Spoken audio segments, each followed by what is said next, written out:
नमस्कार, वंदे मातरम प्यारे साथियों। मैं विक्रम वर्मा आपका तहे दिल से स्वागत करता हूं आपके अपने YouTube channel online study with Vikram पर।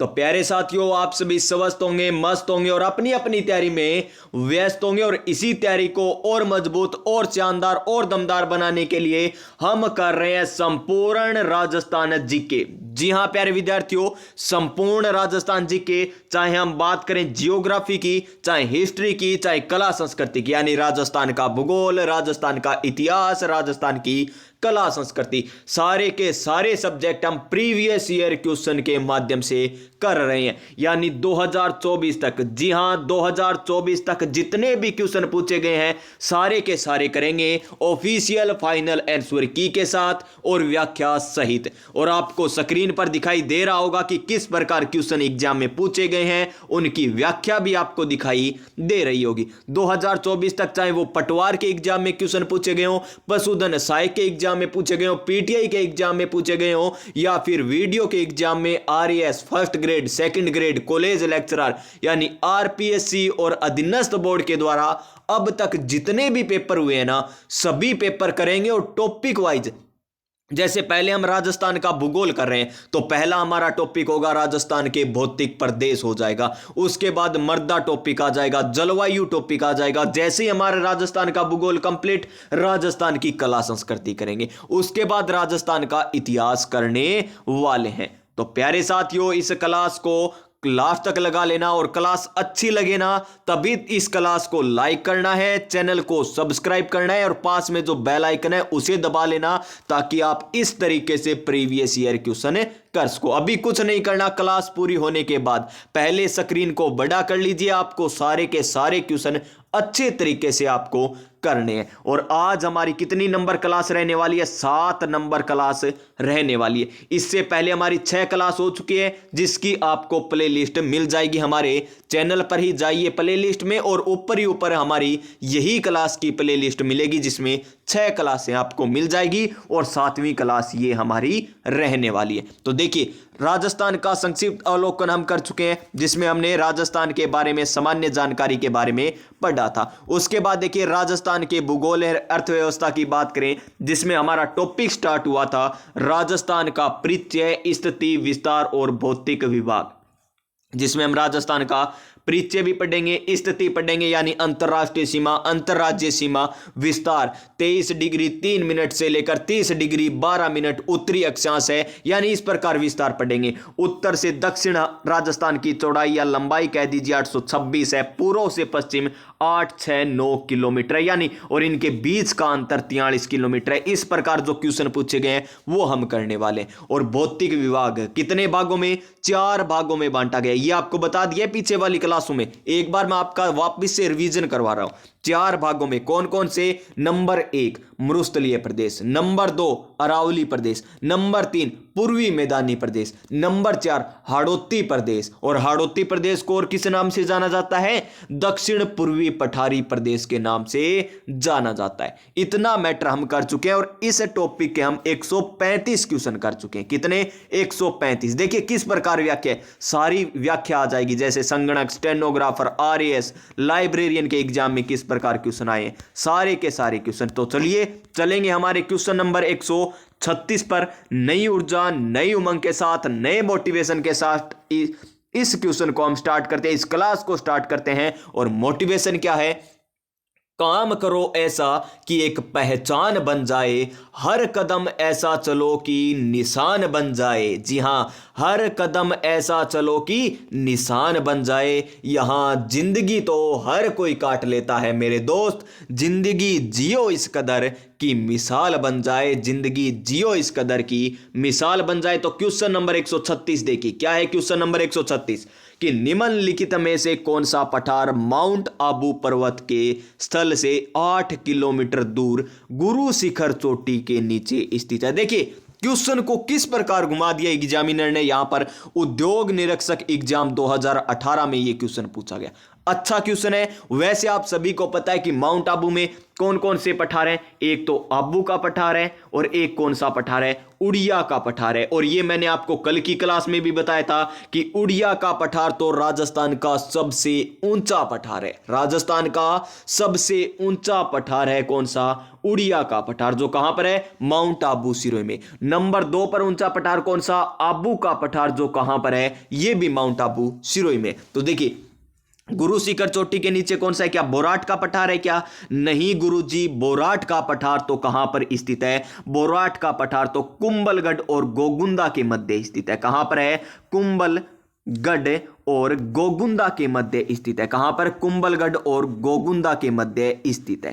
फिर देखिए मेसा का पठार, क्या मेसा का पठार माउंट आबू में, नहीं श्रीमान, यह भी गलत दे रखा है। मेसा का पठार तो कहां पर है, चित्तौड़गढ़ में स्थित है। मेसा का पठार कहां पर स्थित है मेरे प्यारे साथियों, चित्तौड़गढ़ में स्थित है। फिर देखिए हमारा ऑप्शन नंबर सी, उड़िया का पठार, बिल्कुल सही आंसर हो जाएगा इसका सही answer option number C, Odia का पठार, जो माउंट आबू पर्वत के स्थल से 8 किलोमीटर दूर। देखिए एग्जामिनर ने यहां केवल घुमाया है, 8 किलोमीटर दूर दे दिया है। यहां पर और कुछ दे देता आबू पर्वत के ऊपरी शिखर पर, यानी किसी प्रकार घुमा सकता है। तो यहां पर क्या आएगा, उड़िया का पठार आएगा, बिल्कुल सही आंसर ऑप्शन नंबर सी। और एक नंबर ऑप्शन एक बार और ध्यान से देख लीजिए, बोराट का पठार कहां पे है, कुंभलगढ़ और गोगुंदा। और आपको एग्जामिनर यहां पर घुमा सकता है, क्या देगा पता है आपको, कुंभलगढ़ कहां पर है पता है ना आपको, राजसमंद में, ये लीजिए कुंभलगढ़ राजसमंद में है। गोगुंदा कहां पर है, उदयपुर में। तो एग्जामिनर क्या करेगा पता है आपको, कि राजसमंद और उदयपुर के बीच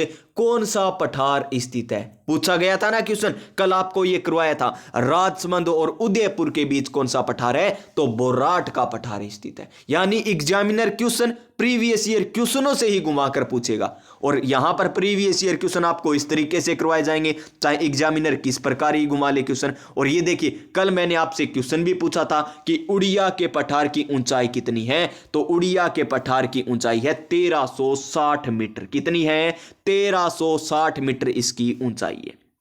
लगा लीजिए इसको स्टार, पूछा जा सकता है। सबसे ऊंचा पठार है, जो उड़ेगा वही तो ऊंचा होगा ना, जो उड़ेगा वही तो ऊंचा होगा, और जो ऊंचा होगा उसका ही तो सिर ऊंचा होगा, यानी सिरोही, सिर से सिरोही ऊंचा यानी उड़िया, उड़ेगा वही ऊंचा। बस इस प्रकार याद कर लीजिए आप। तो क्वेश्चन नंबर 137 जूनियर इन, यहां पर वेल्डर के एग्जाम में पूछा गया ये क्वेश्चन, और अच्छा क्वेश्चन कहेंगे हम इसको। देखिए क्या है कि निम्नलिखित में से राजस्थान में मरुस्थलीकरण का प्रमुख कारण कौन सा नहीं है। देखिए जो भी साथी 2, 3, 4 साल से तैयारी कर रहे हैं ना, उनके लिए ये क्वेश्चन लगेंगे बिल्कुल इजी, बिल्कुल इजी लगेंगे। कहेंगे कि ऐसे क्वेश्चन थोड़ी पूछे जाते हैं एग्जाम में, लेकिन आप देख ले लो, पशु परीक्षक का एग्जाम हुआ था, बिल्कुल आसान राजस्थान जी के।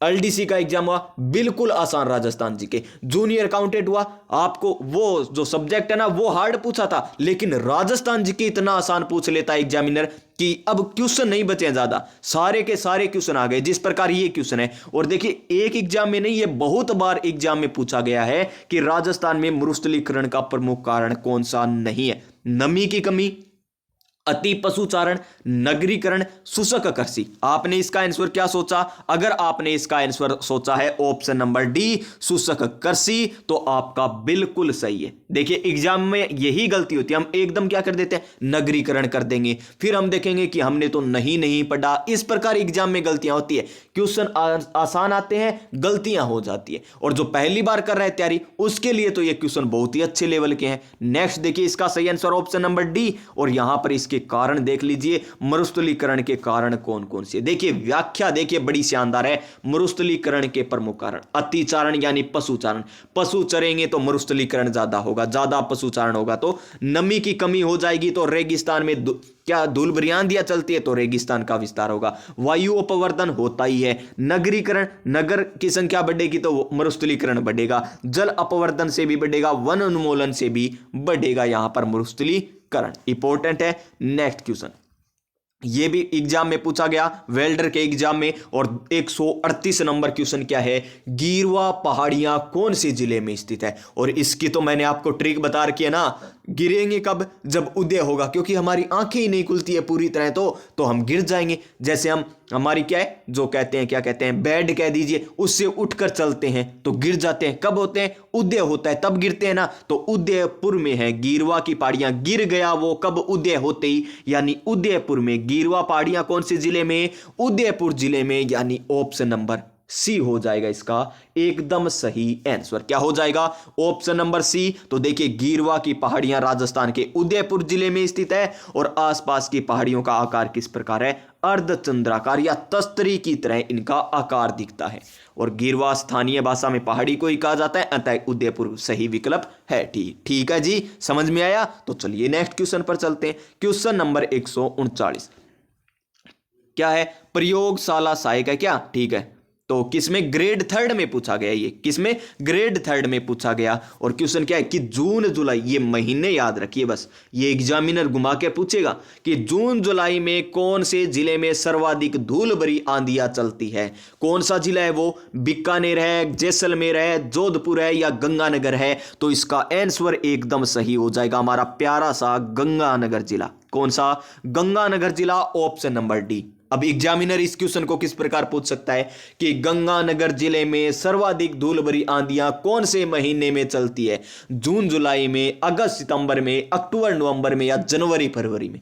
तो पता है ना कौन से माह में चलती है, जून जुलाई में चलती है। और 2 नंबर पर कौन सा जिला आ जाएगा, हमारा प्यारा सा एक और जिला हनुमानगढ़। कौन सा गढ़ है, हनुमानगढ़ जिले में नंबर 2 पर धूल भरी आंधियां चलती है। सर्वाधिक है गंगानगर जिले में और बाद में हनुमानगढ़ जिले में। अब आपको एक क्वेश्चन और बताना है कि सबसे कम धूल भरी आंधियां कौन से जिले में चलती है। सबसे कम धूल भरी आंधियां कौन से जिले में चलती है, एक प्यारा सा कमेंट कर दीजिए और आंसर लिख दीजिए। क्या है, इसका आंसर लिख दीजिए, क्या आएगा, सबसे कम धूल भरी आंधियां कहां पर चलती है। और देख लीजिए राजस्थान के श्री गंगानगर जिले में जून जुलाई माह में सर्वाधिक धूल भरी आंधियां चलती है और पश्चिमी राजस्थान में दैनिक तापांतर सर्वाधिक रहता है। किसके कारण, मृदा के कारण। कौन सी मृदा, रेतीली मृदा के कारण। रेतीली मृदा के कारण क्या होता है, दैनिक तापांतर अधिक होता है, क्योंकि रेतीली मृदा के कण क्या होते हैं, जल्दी ही गर्म हो जाते हैं और जल्दी ही क्या हो जाते हैं, ठंडे हो जाते। इस कारण क्या पाया जाता है, यहां पर दैनिक तापांतर अधिक पाया जाता है। कहां पर, पश्चिमी राजस्थान में। यह भी पूछा जाता है कि दैनिक तापांतर सर्वाधिक कहां पर पाया जाता है, पश्चिमी में, उत्तर में, दक्षिण में या पूर्व में। इस प्रकार भी क्वेश्चन पूछे जाते हैं। नेक्स्ट क्वेश्चन देखिए हमारा जूनियर इंजीनियर नॉन टीएसपी 2015 का क्वेश्चन है। क्या है कि राजस्थान में जनसंख्या का प्रतिरूप निर्धारित होता है।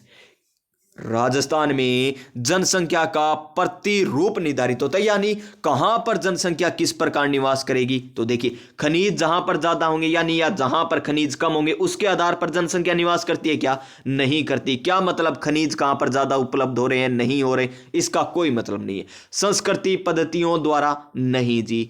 स्थलाकृति विशेषताओं द्वारा, बिल्कुल सही है, ऑप्शन नंबर सी। क्यों कह रहा हूं मैं ऑप्शन नंबर सी, देखिए स्थलाकृति का मतलब क्या हो गया, जैसे हमारा प्यारा राजस्थान है, एक बार मैप के माध्यम से समझिए।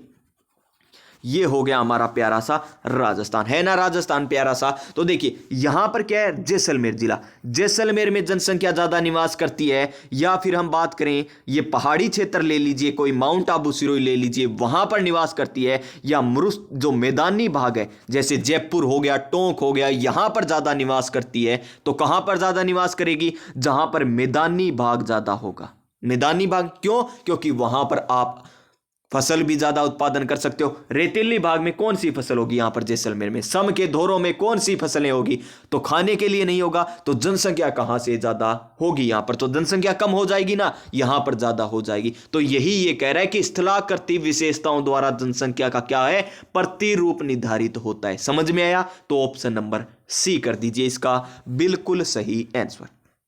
ठीक है जी। नेक्स्ट क्वेश्चन ये लीजिए, वही question junior engineer non TSP 2015 में पूछ लिया गया क्वेश्चन है कि सर्वाधिक दैनिक तापांतर होता है पश्चिमी में, पूर्वी में, दक्षिणी में, उत्तर पूर्व में। तो इसका आंसर पश्चिमी राजस्थान, ऑप्शन नंबर ए आ जाएगा। देखिए मुझे तो ये क्वेश्चन ऐसे लग रहे हैं जैसे बिल्कुल ही आसान हो, क्योंकि मैंने तो बहुत बार पढ़ रखा है और आपको भी लग रहा होगा जिसने 2 3 4 साल से तैयारी कर रहे हैं और जिनका एग्जाम में सफल नहीं हो पा रहे हैं बहुत मेहनत करने के बाद भी, क्योंकि कंपटीशन बहुत ज्यादा है। तो लेकिन जो पहली बार कर रहे हैं ना तैयारी, उनके लिए ये बहुत अच्छे क्वेश्चन है। वो कह रहे हैं कि ऐसे ऐसे क्वेश्चन भी एग्जाम में आते हैं। तो देख लीजिए, पश्चिमी राजस्थान के जिले जैसलमेर, बाड़मेर, बीकानेर के आ जाएंगे जहां पर 40 डिग्री से अधिक तापमान पाया जाता है। ये लीजिए, फिर वही क्वेश्चन आ गया, इंपॉर्टेंट क्वेश्चन, कि राजस्थान में वार्षिक वर्षा की समवर्षा रेखाओं की सामान्य प्रकृति होती है। सामान्य प्रकृति होती है किसकी? समवर्षा रेखाओं की। तो देखिए ये क्वेश्चन किस प्रकार है, अच्छा क्वेश्चन है ये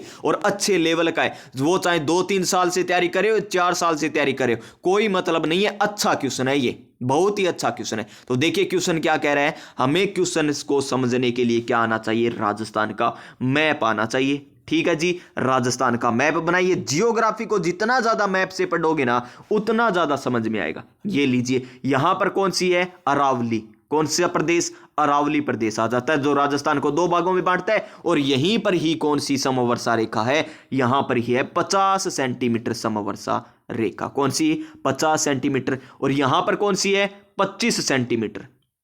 कौन सी? 25 सेंटीमीटर, जो मरुस्थलीय प्रदेश को 2 भागों में बांटती है, जो मरुस्थलीय प्रदेश को 2 भागों में बांटती है। और यहां पर 25 से आगे 50 आ जाएगा, फिर 75 आ जाएगा, ऐसे आगे चलती जाएगी। यानी ये उत्तर, ये कौन सा दक्षिण, ये कौन सा है पूर्व, ये कौन सा है पश्चिम।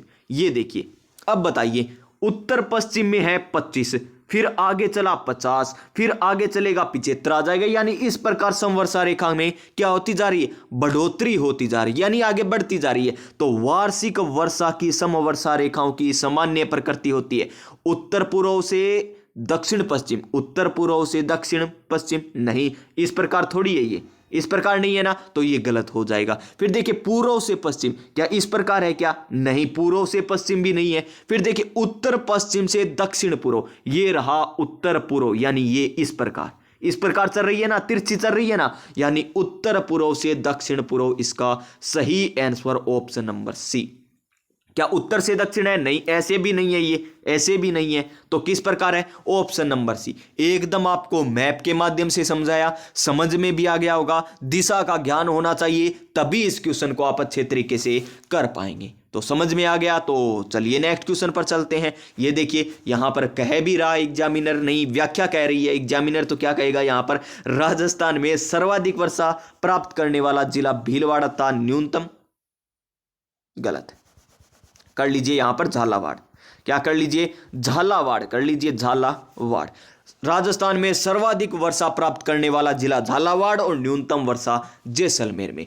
और बात करें उदयपुर भी, उदयपुर नहीं बांसवाड़ा, बांसवाड़ा भी क्या करता है, राजस्थान में सर्वाधिक वर्षा के लिए दावेदारी ठोकता है अपनी। क्यों ठोकता है? देखिए, ये है हमारा राजस्थान, यहां पर क्या है, बांसवाड़ा, क्या है, बांसवाड़ा, और यहां पर क्या है, इधर आ जाता है हमारा झालावाड़, यहां पर है झालावाड़। जब अरब सागर से मानसून आएगा तो पहले कहां पर आएगी, बांसवाड़ा में आएगी ना, और बंगाल की खाड़ी से आएगी तो पहले कहां पर आती है, झालावाड़ में आती है। तो बंगाल की खाड़ी से तो सर्वाधिक झालावाड़ में और अरब सागर से बांसवाड़ा में होती है। वैसे ओवरऑल बात करें तो राजस्थान में सर्वाधिक वर्षा झालावाड़ में, उसके बाद बांसवाड़ा में होती है, और सबसे कम जैसलमेर में होती है। नेक्स्ट क्वेश्चन देखिए, जूनियर इंजीनियरिंग में पूछा गया क्वेश्चन है, और क्या है, कह रहा है ये क्वेश्चन है कि राजस्थान के किस जिले से अधिकतम सीमाएं संपर्क करती है। अब कुछ कहेंगे गुरुजी नवीनतम जिलों के अनुसार कराइए, पुराने मत कराइए, एग्जाम में नहीं पूछे जाएंगे, नवीनतम पूछे जाएंगे। तो नवीनतम जिलों के अनुसार आपको राजस्थान जी के तब तक नहीं पूछा जाएगा, कब तक, जब तक जो नवीनतम मंत्रिमंडल की गठित है, किसकी अध्यक्षता में, पता है ना आपको। पहले तो कौन थे उसमें, प्रेमचंद बेरवा थे, जो कहां से थे, दूदू से थे। लेकिन अब उनके स्थान पर किन्हें नियुक्त कर दिया गया, मदन सिंह दिलावर जी को, जो हमारे क्या है, शिक्षा मंत्री है, उन्हें नियुक्त कर दिया गया। प्रेमचंद बेरवा को हटाकर, जब तक वो और जो एक ललित के पंवार कमेटी है वो ये न कह दे कि ये जिले सही हैं गलत है, तब तक आपसे क्वेश्चन नहीं पूछेगा एग्जामिनर। और पूछ भी लेगा ना तो कौन से किस प्रकार के क्वेश्चन पूछेगा पता है आपको, इस प्रकार के नहीं पूछेगा। तो किस प्रकार पूछेगा गुरुजी, आपको पूछ लेगा कि बड़ला सोलर पार्क कहां पर है, बड़ला सोलर पार्क कहां पर है, वहां पर आपको जोधपुर ऑप्शन न देकर क्या दे दे, फलोदी। तो आप ऐसे थोड़ी कह दो कि सर फलोदी नवीनतम जिला बनाए, तो नवीनतम जिलों से पूछ लिया गया, नवीनतम जिलों से पूछ लिया गया और नवीनतम जिले रटते चले जाओ। नहीं, ऐसे नहीं। ऐसे तो आपको पता ही है बड़ला फलोदी जोधपुर में है, और आपको यह भी पता है बाप बोल्डर कहां पर है, फलोदी जोधपुर में है। फिर फलोदी भी आ सकता है वहां पर जोधपुर न देकर। फिर आप ऐसे थोड़ी कह दो कि नवीनतम जिलों से, नहीं पढ़ने आपको नवीनतम जिले। तो इसके अनुसार हमारा आंसर क्या होगा, तो इसके अनुसार हमारा हो जाएगा पाली। कितने जिले, 8 जिलों के साथ सीमा साझा करता है, सर्वाधिक ये हो गया। और कौन कौन से जिले देख लीजिए, सिरोही, जालोर, बाड़मेर, जोधपुर, नागौर, अजमेर, राजसमंद, उदयपुर, है ना। ठीक है, ये 8 हो जाएंगे कौन से, जो पाली के साथ सीमा साझा करते हैं। अब इंपॉर्टेंट क्वेश्चन, अच्छा क्वेश्चन है, और देखिए जूनियर इंजीनियरिंग के क्वेश्चन चल रहे हैं और अच्छे अच्छे क्वेश्चन चल रहे हैं। क्या है कि राजस्थान के किस जिले से 78 डिग्री पूर्व देशांतर, ये देखिए पहला तो इस बात पर गौर कीजिए, क्या आया यहां पर, पूर्व आए, यही ध्यान में आपको रखना है, एग्जाम में कोई गलती नहीं करनी। देखिए देशांतर आएगा ना, उसके तो साथ आएगा पूर्व, क्या आएगा, पूर्व। एकदम डीपली बता रहा हूं मैं बातें आपको। और अक्षांशीय विस्तार है ना, अक्षांशीय विस्तार, उसके साथ क्या आएगा पता है आपको, उसके साथ आएगा हमेशा उत्तर, क्या आएगा, उत्तर आएगा, क्योंकि राजस्थान क्या है, उत्तरी और पूर्वी गोलार्ध में स्थित है, इस कारण आता है। ये किस कारण आता है, उत्तर पूर्वी गोलार्ध में, इस कारण आता है। तो देखिए 78 डिग्री, पहले आपको राजस्थान का मैप आना चाहिए, आना चाहिए कि नहीं आना चाहिए, आना चाहिए गुरुजी, इसके बिना क्या है। तो देखिए यहां पर क्या है, 23 डिग्री 3 मिनट उत्तरी, 23 डिग्री 3 मिनट उत्तरी से लेकर 30 डिग्री 12 मिनट उत्तरी, है ना ऐसा। ठीक है गुरुजी, ऐसा ही हमें पता है। यहां पर देखिए 69 डिग्री से 30 मिनट से लेकर पूर्वी, ये पूर्वी याद रखना, पूर्वी से लेकर 78 डिग्री 17 मिनट पूर्वी, इस प्रकार हमारा क्या है, अक्षांशीय और देशांतरीय विस्तार है ना। तो देखिए 78 डिग्री की बात करें तो 78 डिग्री लगभग यहीं पर होगा ना, यहीं पर बिल्कुल पास में 78 डिग्री यहीं, क्या भरतपुर में होगा, झुंझुनू में होगा, झालावाड़ में या धौलपुर में, तो इसका आंसर आएगा हमारा धौलपुर, क्या आएगा, धौलपुर आ जाएगा, बिल्कुल सही आंसर ऑप्शन नंबर डी। अगर इसी प्रकार आपको कह दे कि 70 डिग्री कहां पर है, तो 70 डिग्री इधर है, इधर क्या है, जैसलमेर, तो जैसलमेर आ जाएगा ना जैसलमेर। आपको कह दे जैसे 23 डिग्री 3 मिनट है, तो 23 डिग्री 23.5 डिग्री कहां पर है, वो कहां पर है, ये हमारी बांसवाड़ा में भी आती है, डूंगरपुर में भी आती है ना। और आपको कह दे ऊपर जो 30 डिग्री है, तो 30 डिग्री कहां पर है, गंगानगर में। यानी इस प्रकार भी क्वेश्चन है पूछे जाते हैं। तो ये धौलपुर ऑप्शन नंबर डी। और यहां पर अक्षांशीय और देशांतरीय विस्तार देख लीजिए, ये कह रहा है 23 डिग्री 3 मिनट से 30 डिग्री 12 मिनट उत्तरी, इसको गौर कीजिए, उत्तरी को, ठीक है। फिर देखिए देशांतरीय 69 डिग्री 30 मिनट से 78 डिग्री पूर्वी, ये क्या है, देशांतरीय। समझ में आया। नेक्स्ट क्वेश्चन, ये जूनियर इंजीनियरिंग में पूछा गया कि थार मरुस्थल का सर्वाधिक विस्तार मिलता है कहां पर है, हमारे प्यारे से भारत में, ऑप्शन नंबर सी। और प्यारे से भारत की बात करें तो उसमें सबसे ज्यादा मरुस्थल कहां पर है, हमारा प्यारा सा राजस्थान, रंग रंगीलो राजस्थान जी, उसमें मिलता है। नेक्स्ट क्वेश्चन देखिए, उससे पहले ये देख लीजिए क्या कह रहा है, इंपॉर्टेंट बातें हैं। थार मरुस्थल का विस्तार 77,000 वर्ग मील है, ठीक है। विश्व में 17वां बड़ा मरुस्थल है, यानी इससे भी बड़े मरुस्थल कितने, 17 और बड़े, 16 और बड़े हैं इससे भी, किससे, थार के मरुस्थल। हम सोचते हैं हमारे यहाँ पर ही मरुस्थल है, नहीं, इससे बड़े भी हो रहे हैं। और इस मरुस्थल का लगभग 85% भाग तो भारत में है और 15% भाग कहां पर है, पाकिस्तान में है, ठीक है जी। ये लीजिए, ये कहां से आ गया बीच में क्वेश्चन भी, कोई बात नहीं, इसको कर लीजिए। बाजू कहां पर होती है, हमारे हाथ में होती है ना, तो बाजूबंद हाथ में आ जाएगा, ऑप्शन नंबर सी। ये तो आसान सा था, कोई बात नहीं, कर लिया हमने, कोई बात नहीं, यहां पर आ गया बीच में, कर लेते हैं। अब देखिए क्वेश्चन नंबर 147, भीनमाल का प्राचीन नाम क्या था, मांड, क्या किसका नाम है, ये है जैसलमेर का। मांड किसका नाम था, जैसलमेर का। मरु, ये तो मरुस्थल आ गया। फिर देखिए श्रीमाल, बिल्कुल सही है, भीनमाल जालोर, श्रीमाल भी जालोर, इसका सही आंसर ऑप्शन नंबर सी हो जाएगा। और चंद्रावती कहां पर, सिरोही में, है ना, सिरोही में। चलिए ये देख लीजिए, भीनमाल राजस्थान के जालोर जिले के एक शहर है, ठीक है। और भीनमाल का प्राचीन नाम आपको क्या देखने को मिलेगा, श्रीमाल देखने को मिलता था। और मध्यकाल में भीनमाल गुज्जर राजवंश की राजधानी भी थी। भीनमाल क्या थी? गुज्जर राजवंश की राजधानी भी थी। ठीक है जी। Next question, question number 148, motor वाहन उप निरीक्षण भर्ती 2011 में पूछा गया। और क्वेश्चन क्या पूछा गया देख लीजिए, बड़ा ही अच्छा क्वेश्चन है। यहां पर क्या है क्वेश्चन देखिए, राजस्थान, ये लीजिए, थोड़ा सा यहां पर गलत दिख रहा था मुझे, इसीलिए मैंने इसको हटा दिया। राजस्थान की सीमा के बारे में कौन सा कथन सही नहीं है? सही नहीं है ये हमको बताना है। देखिए सही नहीं है, बस इसको अंडरलाइन कीजिए, नहीं बताना है। हरियाणा, क्या हरियाणा उत्तर पूर्व में स्थित है? बिल्कुल सही है, उत्तर पूर्व में स्थित है। और ये आपको बताया था ना मैप के माध्यम से, इस प्रकार बताया था। यहां पर क्या है? पंजाब, ऊपर पंजाब है उत्तर में। फिर यहां पर क्या आता है? हरियाणा आता है। यहां पर क्या आता है? यूपी आता है। यहां पर क्या आता है? एमपी आता है। और यहां पर गुजरात आता है। और यहां पर पाकिस्तान आता है। क्या आता है? पाकिस्तान। तो लीजिए, पश्चिम में राजस्थान की पाकिस्तान से लगती है, बिल्कुल सही है। मध्य प्रदेश दक्षिण पश्चिम में, मध्य प्रदेश ये रहा, ये है दक्षिण, ये है कौन सा? पूर्व।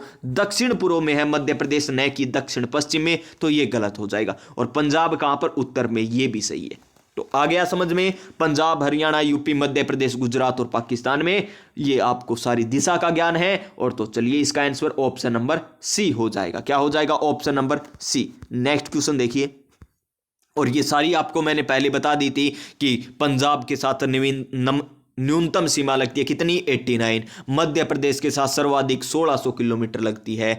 पाकिस्तान के साथ 1070 लगती है। 4850 हमारी अंतरराज्यीय सीमा लगती है। टोटल कितनी लगती है? 5920 किलोमीटर लगती है। ये सारी बातें आपको बता के कोई घबराने की जरूरत नहीं है अगर आपने कंटिन्यू क्लास ले रहे हो तो देखिए, उत्तर पश्चिम राजस्थान भारत के किस भू आकृतिक विभाजन में आता है? उत्तर पश्चिमी राजस्थान भारत के किस भू आकृतिक विभाजन में आता है? उत्तर व उत्तर पूर्वी पर्वत में, उत्तरी मैदान में, प्रायद्वीपीय पठार में, या भारतीय मरुस्थल में? तो इसका सही आंसर ऑप्शन नंबर क्या हो जाएगा? डी, भारतीय मरुस्थल। और राजस्थान है ना, वो भारत का जो भौतिक प्रदेश है ना, उसके दो भौतिक प्रदेश में आता है। कौन कौन से? देखिए, भारत मरुस्थल मुख्य रूप से भारतीय उत्तरी मैदान का ही भाग है। ठीक है जी। राजस्थान का उत्तरी पश्चिमी भाग तो भारतीय मरुस्थल के अंतर्गत आता है। और राजस्थान का उत्तर पश्चिमी रेतीले मैदान के रूप में विस्तृत है।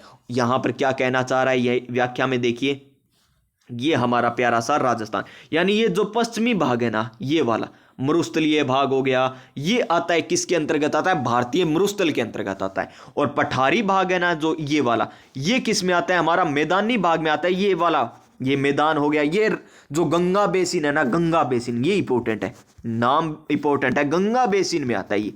गंगा जो गंगा की सहायक नदी कौन सी? यमुना। यमुना में जाकर कौन मिलती? चंबल। चंबल में जाकर कौन मिलती? बनास। और यहां पर बाणगंगा भी मिलती। यानी इस प्रकार ये क्वेश्चन बनते हैं। Next question, question number 150, LA के एग्जाम में ये क्वेश्चन पूछा गया कि रेड क्लिफ रेखा राजस्थान में विस्तार।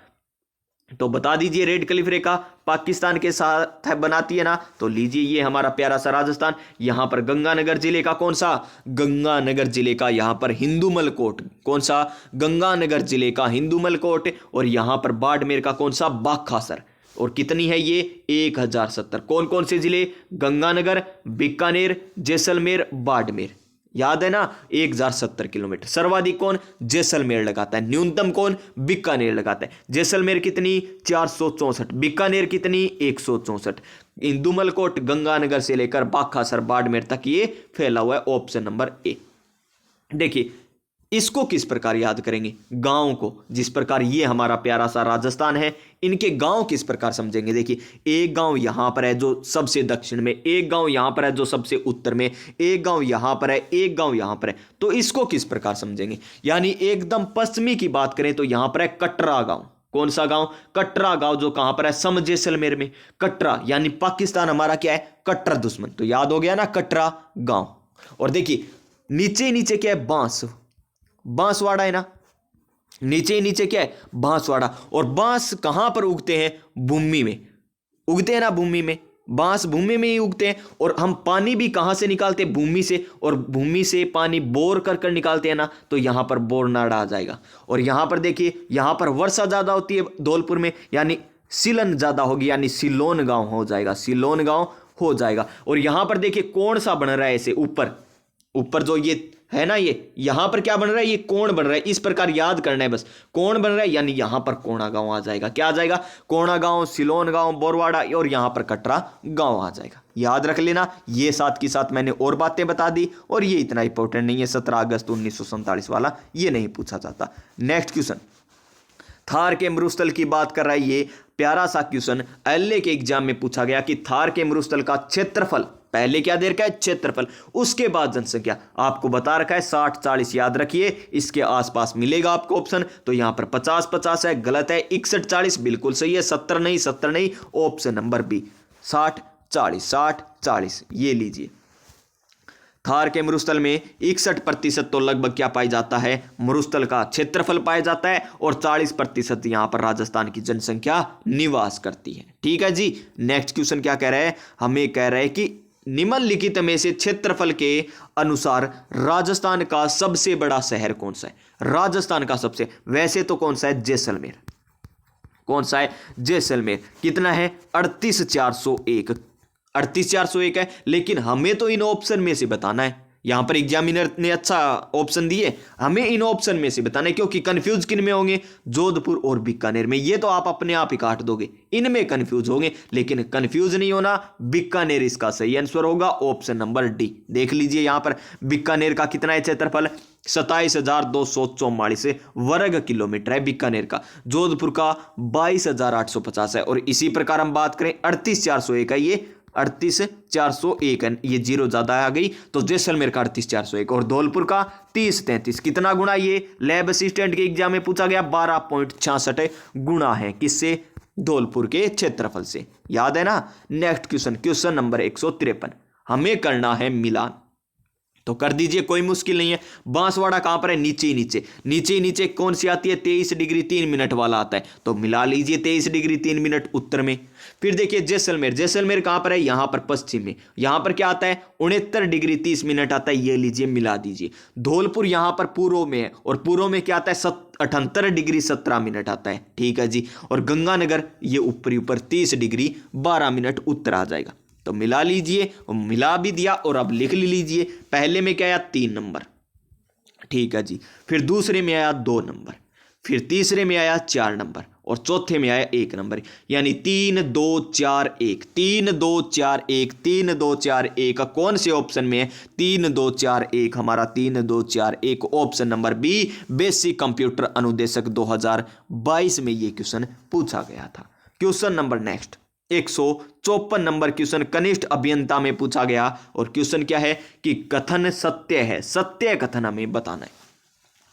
इसका आधार विषम कोणीय चतुर्भुज के समान है, बिल्कुल सही, यानी पहला ही सही हो गया, बिल्कुल अच्छी बात है। और किसने, टी.एच. हैंडले के द्वारा विषम कोणीय चतुर्भुज आकृति बताई गई थी। उत्तर से दक्षिण विस्तार 869 नहीं है, तो कितना है, 826। ये तो क्या है, पूर्व से पश्चिम विस्तार है।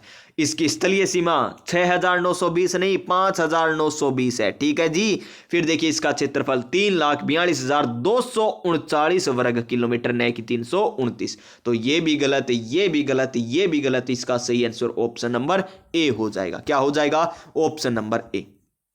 ये देखिए सारी बातें आ गई। 23 डिग्री 30 मिनट से लेकर कितनी बार आ गया होगा, लगभग 10-15 बार आ चुके होंगे ये क्वेश्चन बार बार। और फिर भी अगर आप गलत करके आओगे ना, तो फिर प्यारे विद्यार्थियों आपने अच्छे से नहीं देखी होगी, या फिर आप 2 गुना में कर कर बातें लगी हुए। 2 गुना में देख सकते हो, कोई दिक्कत नहीं, आते हैं तो कोई दिक्कत नहीं है, समझ भी सकते हो, लेकिन साथ में कुछ और कार्य करे हो।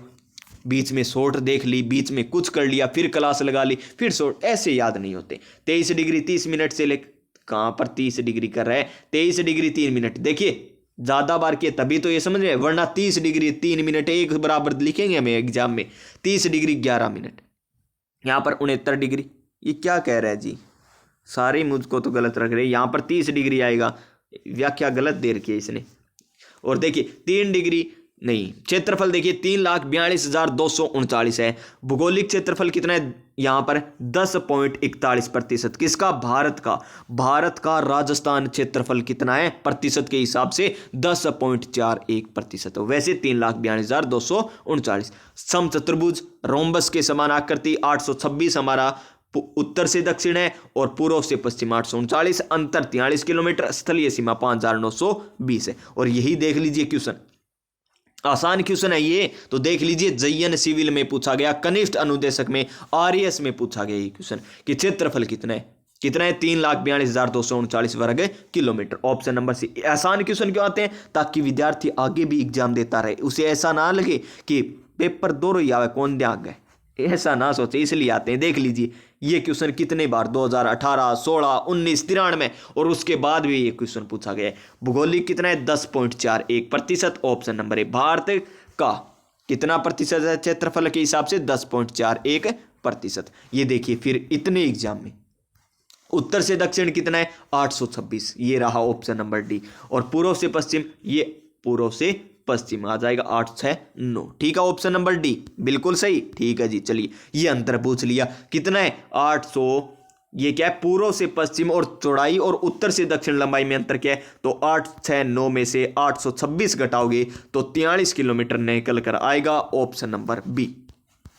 फिर देखिए कर्क रेखा राजस्थान के किन जिलों से होकर गुजरती है? और दो ऑप्शन हमें दे रखे हैं, तो देखिए ये प्यारा सा राजस्थान, ये लीजिए श्रीमान प्यारा सा राजस्थान, यहां से कर्क रेखा गुजरती है। कहां से? राजस्थान के दो जिले, कौन कौन से? डूंगरपुर और कौन सा है हमारा? डूंगरपुर और बांसवाड़ा। डूंगरपुर और बांसवाड़ा से कर्क रेखा गुजरती है, डूंगरपुर और बांसवाड़ा से। और राजस्थान में लंबाई कितनी थी? बताई थी ना आपको, पहली क्लास में बताई थी कि राजस्थान की कर्क रेखा डूंगरपुर और बांसवाड़ा से गुजरती है, जिसकी लंबाई राजस्थान में कितनी? कर दीजिए प्यारा सा कमेंट। 23 डिग्री, 26 डिग्री नहीं 23 किलोमीटर है, 26 किलोमीटर है, 16 किलोमीटर है, कितनी है ये आप कमेंट करके बताइए। तो डूंगरपुर बांसवाड़ा कहां पर है जी? ऑप्शन नंबर बी में। तो इसका right answer option number B हो जाएगा। और भारत के कितने राज्य ऐसे? भारत के ऐसे 8 राज्य जहां से क्या है? कर्क रेखा होकर गुजरती है। कौन कौन से? गुजरात, राजस्थान, मध्य प्रदेश, छत्तीसगढ़, झारखंड, पश्चिम बंगाल, त्रिपुरा और मिजोरम। ये है हमारे 8 राज्य ऐसे भारत के जहां से कर्क रेखा गुजरती है। अब आपके एग्जाम में इस प्रकार भी क्वेश्चन आ सकता है। किस प्रकार आ सकता है क्वेश्चन? देखिए कर्क रेखा ने देकर क्या दे सकता है कि 23 डिग्री 30 मिनट, 23 डिग्री 30 मिनट रेखा राजस्थान के कौन कौन से जिलों से गुजरती है? क्योंकि 23 डिग्री 30 मिनट का अर्थ क्या है? कर्क रेखा, क्योंकि इसे और किस नाम से जाना जाता है? 23.5 डिग्री रेखा के नाम से जाना जाता है, जो कहां से गुजरती है? राजस्थान के डूंगरपुर और बांसवाड़ा जिले से गुजरती है। तो नेक्स्ट क्वेश्चन देखिए हमारा क्या है। Next question, question number 160। क्या है क्वेश्चन नंबर 160 कि 21 जून को, ये लीजिए बड़ा ही अच्छा क्वेश्चन आ चुका है कि 21 जून को सूर्य राजस्थान के किस जिले में लंबवत चमकता है? अब देखिए 21 जून को सूर्य कहां पर होता है जी? 21 जून को होता है सूर्य कर्क रेखा पर। कहां पर होता है? 21 जून को कर्क रेखा पर होता है। और कर्क रेखा कहां से गुजरती है राजस्थान में? डूंगरपुर और बांसवाड़ा से गुजरती है। डूंगरपुर और बांसवाड़ा से गुजरती है ना, डूंगरपुर और बांसवाड़ा से। और हमें यही पूछा गया है कि लंबवत, लंबवत यानी एकदम ऊपर, लंबवत बोले तो एकदम ऊपर, यानी कर्क रेखा एकदम कहां से गुजरती है? डूंगरपुर बांसवाड़ा से। तो सूर्य भी कहां पर होगा? डूंगरपुर और बांसवाड़ा में होगा। कब होगा? 21 जून को होगा। ये तारीख याद रखिए, एग्जामिनर ये भी पूछ सकता है, 21 जून पूछ सकता है ना। तो देखिए गंगानगर दे रखा है इसमें ऑप्शन, अजमेर दे रखा है, बांसवाड़ा दे रखा है, जोधपुर दे रखा है। तो इसका आंसर क्या आ जाएगा? हमारा बांसवाड़ा जिला आ जाएगा। अगर बांसवाड़ा ना होता तो डूंगरपुर इसका आंसर हो जाता। तो ऑप्शन नंबर सी हो जाएगा इसका सही आंसर। क्वेश्चन नंबर नेक्स्ट देखिए, कर सहायक भर्ती परीक्षा 2018 में यही क्वेश्चन वापिस से रिपीट हुआ कि कर्क रेखा राजस्थान के किस भाग से गुजरती है। देखिए एक ही क्वेश्चन को किस प्रकार घुमाकर पूछ रहा है एग्जामिनर। और अगर आपको मैप आता है ना, राजस्थान का मैप, तब आप इस क्वेश्चन को बड़े ही आसानी से कर पाओगे। देखिए आपको मैंने मैप के माध्यम से बताया है कि डूंगरपुर और बांसवाड़ा से होकर गुजरती है। तो कौन सी दिशा ये? उत्तर दिशा है या दक्षिण दिशा है या पूर्व दिशा है या पश्चिम दिशा है? तो श्रीमान ये तो दक्षिण दिशा है। तो कर्क रेखा राजस्थान के कौन से भाग से गुजरती है? दक्षिण भाग से, यानी option number B. Option number B, यानी एक ही क्वेश्चन को एग्जामिनर किस प्रकार घुमाकर पूछ सकता है ये देख लीजिए। ये देखिए 2 एग्जाम में और पूछ लिया गया। कर्क रेखा जिन जिलों से होकर गुजरती है वे हैं कौन कौन से जी? डूंगरपुर और बांसवाड़ा, है ना। तो ऑप्शन नंबर ए हो जाएगा इसका आंसर। क्या हो जाएगा? Option number A. अब हमें क्या बताना है, हमें ये क्वेश्चन में बताना है कि कौन सा सही सुमलित नहीं है, कौन सा सही सुमलित नहीं है, बस ये याद रखिए। वागड़, ये मैंने आपको बताया था, एक तो होता है वागड़, वागड़, और एक होता है बागड़, एक होता है बागड़ और एक होता है वागड़। वैसे याद रखिए, वैसे वह वन, वन में वह ही आता है ना, तो वन कहां पर है ज्यादा, डूंगरपुर बांसवाड़ा में, यानी ये तो बिल्कुल सही दे रखा है, वागड़ डूंगरपुर बांसवाड़ा। और ये वागड़ कहां पर आ जाएगा फिर, ये हनुमानगढ़, गंगानगर, नागौर वाला क्षेत्र थोड़ा सा आ जाता है इसमें, और चूरू वाला भी क्षेत्र ये आ जाता है बागड़। और देखिए मेवात, अलवर, भरतपुर, ठीक है ना, अलवर, भरतपुर, मेवात, बोमट, प्रतापगढ़ और चित्तौड़गढ़। क्या सही है? नहीं गुरुजी, आपने पहले ही लगभग क्वेश्चन में बताया था कि बोमट तो कहां पर है, गोगुंदा और कुंभलगढ़ के मध्य। कहां पर है?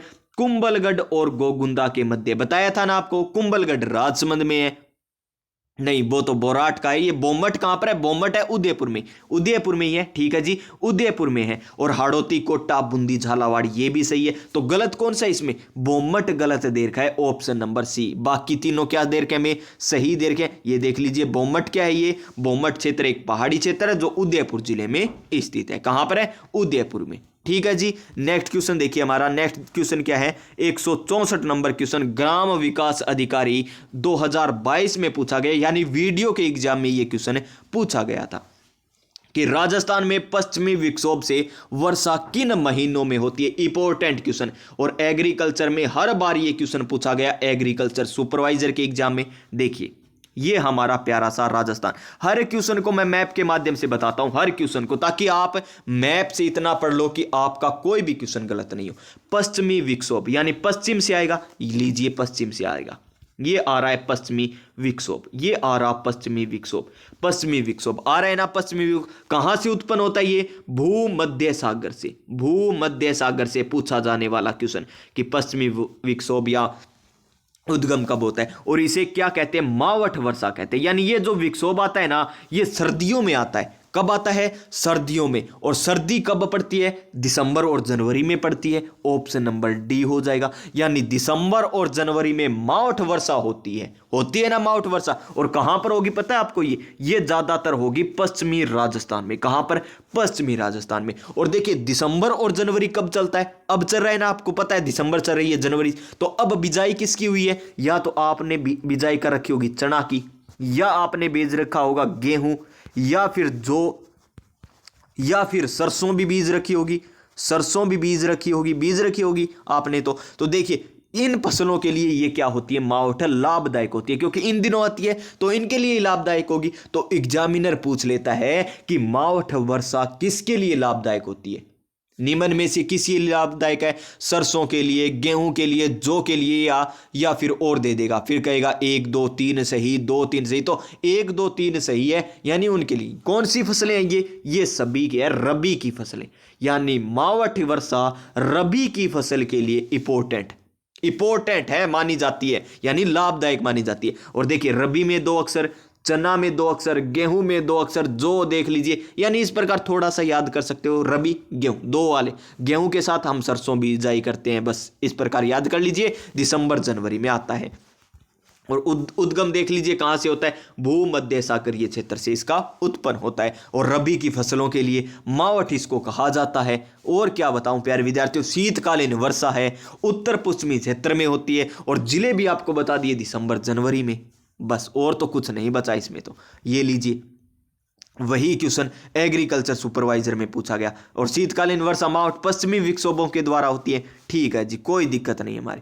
ये देखिए फिर वही question junior engineer non TSP 2015 में कि पौने सर्दकालीन बोले तो मावठ वर्षा, बोले तो रबी की फसल के लाभदायक वाली वर्षा कब आती है? ये दक्षिण पश्चिमी मानसून है या उत्तर? ये मध्य सागरीय चक्रवात है। क्या? मध्य सागरीय चक्रवात के कारण आती है, भूमध्य सागरीय के कारण आती है। क्वेश्चन नंबर 167 देख लीजिए, ये हमारा पशुधन सहायक में पूछा गया क्वेश्चन।